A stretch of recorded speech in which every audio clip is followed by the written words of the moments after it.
എനിക്ക് പറ.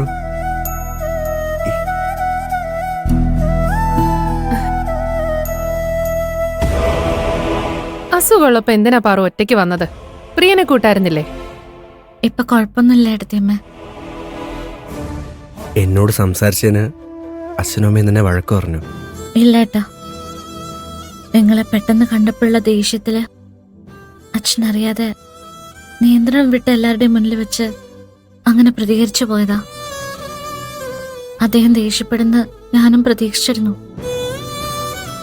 പക്ഷെ അത് ഇത്രയും ഭയങ്കരാവുമെന്ന് ഞാൻ കരുതിയില്ല. ചേട്ടൻ അച്ഛൻ പറഞ്ഞൊന്നും മനസ്സിൽ വെക്കരുത്. അതിന് അച്ഛൻ തെറ്റായൊന്നും പറഞ്ഞില്ലല്ലോ. സത്യം കേൾക്കുമ്പോൾ കുറച്ച് ബുദ്ധിമുട്ടൊക്കെ തോന്നും. പക്ഷെ അതൊക്കെ അംഗീകരിക്കാൻ ശീലിച്ചേ പറ്റൂ.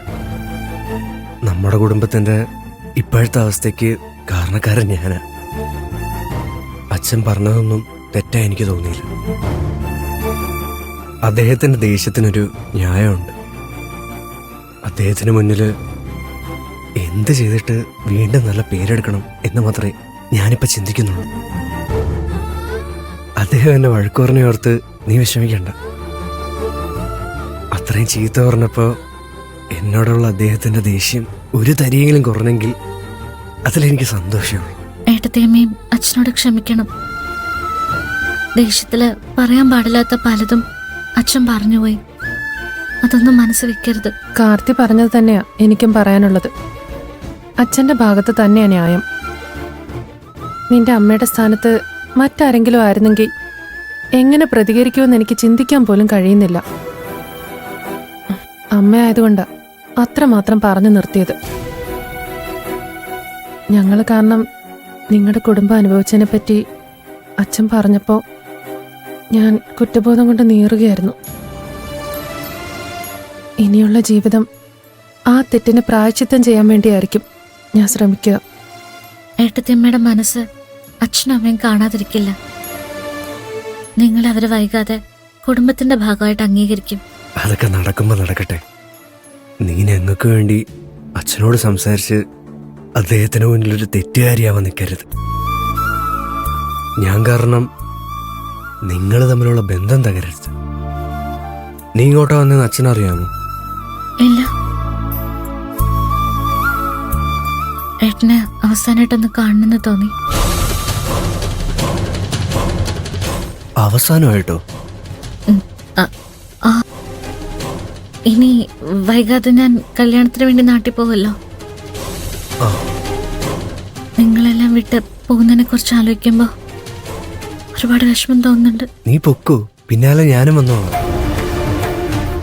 ലക്ഷ്മിയച്ചിയുടെ കല്യാണത്തിന് ശേഷം ഞാനും കാർത്തിയും നാട്ടിലേക്ക് വന്നിട്ട് അച്ഛനോടും അമ്മയോടും സംസാരിക്കുന്നതിനെ കുറിച്ച് ആലോചിക്കുന്നുണ്ട്.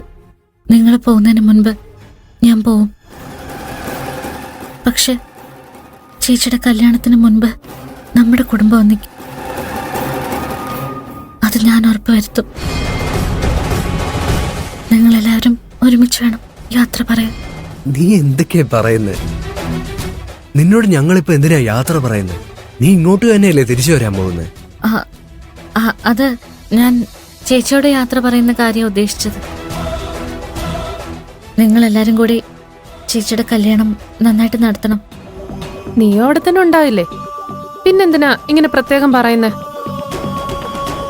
ഞങ്ങൾ ആരും ഇല്ലെങ്കിലും ലക്ഷ്മി ചേച്ചിയുടെ കല്യാണം നടക്കും. പക്ഷെ നീ ഇല്ലെങ്കിൽ അത് നടക്കുന്ന പ്രശ്നമില്ല.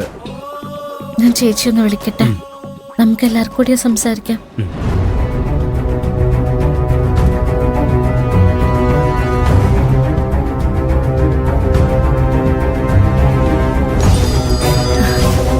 പാറു, അച്ഛനും അമ്മയും അവിടെ എത്തിയോ? ആ വന്നു ചേച്ചി. വേണ്ടപ്പെട്ടവർക്കൊക്കെ ക്ഷണക്കൊത്ത് കൊടുത്തതിനു ശേഷം അച്ഛന്റെ അമ്മയുടെയും കൂടെ നീ ഇങ്ങ് പോന്നേക്ക്. കല്യാണം കഴിഞ്ഞ എന്നെ നിങ്ങളങ്ങ് പറഞ്ഞു വിടില്ലേ? അതിനു മുമ്പ് കുറച്ചു ദിവസം നിന്റെ കൂടെ ഈ വീട്ടിൽ കഴിയണമെന്ന് എനിക്കൊരാഗ്രഹമുണ്ട്. ചേച്ചി? ആഹാ, നീയും ഉണ്ടോ? പാറു ഞങ്ങളുടെ വീട്ടില്. പിന്നെ ചേച്ചി, അച്ഛൻ എന്നെ സ്വാധീനം കണ്ടു. അയ്യോ, അച്ഛൻ നിങ്ങളെക്കുറിച്ച് എങ്ങനെയാ മനസ്സിലാക്കിയേ?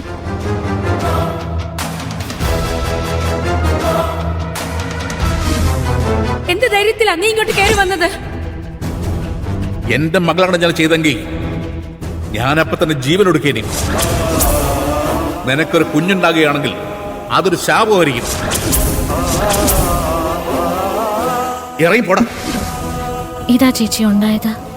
കല്യാണത്തിന് മുമ്പ് നീയും അച്ഛനും തമ്മിലുള്ള പ്രശ്നങ്ങളെല്ലാം അവസാനിക്കുമെന്നാ ഞാൻ കരുതിയത്. പക്ഷെ അച്ഛനൊന്നും മറക്കാനുള്ള ഉദ്ദേശമുണ്ടെന്ന് തോന്നുന്നില്ല. നീ ഇല്ലാതെ ഈ കല്യാണം ഞങ്ങൾ എങ്ങനെ നടത്തും? ഒരു കല്യാണം നടത്തുന്നതിനിടയിൽ കുറെ പ്രശ്നങ്ങളുണ്ടാവും.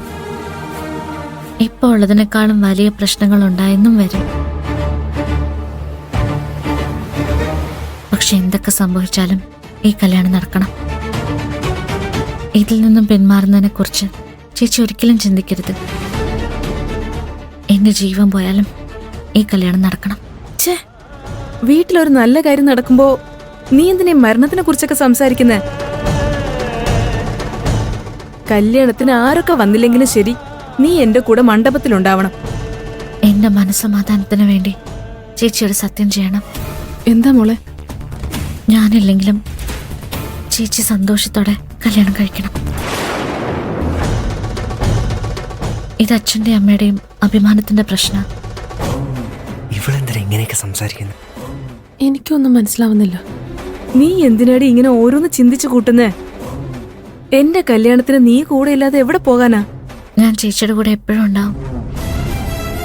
എന്നാലും ഒന്ന് ഉറപ്പിക്കാൻ വേണ്ടി പറഞ്ഞതാ.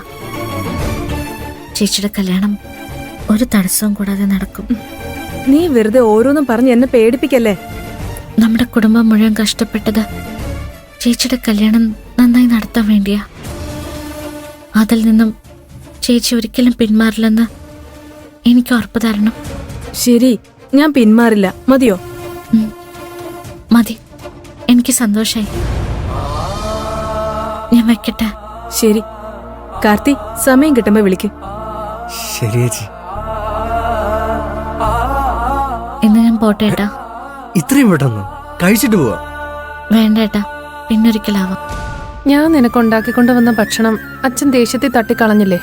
നീ ഇവിടെ വരെ വന്നിട്ട് എന്തെങ്കിലും കഴിക്കാതെ പോയാ എനിക്ക് ശരിക്കും വിഷമാവും. ശരി എടുത്തമ്മ. കാർത്തി, ഒന്ന് കടയിലേക്ക് ചെല്ല്. എന്തൊക്കെ വേണമെന്ന് ഞാൻ മെസ്സേജ് അയക്കാം. നീ അയച്ചാ മതി. നീ ഇരിക്കേ, ഞാനിപ്പോ വരാം.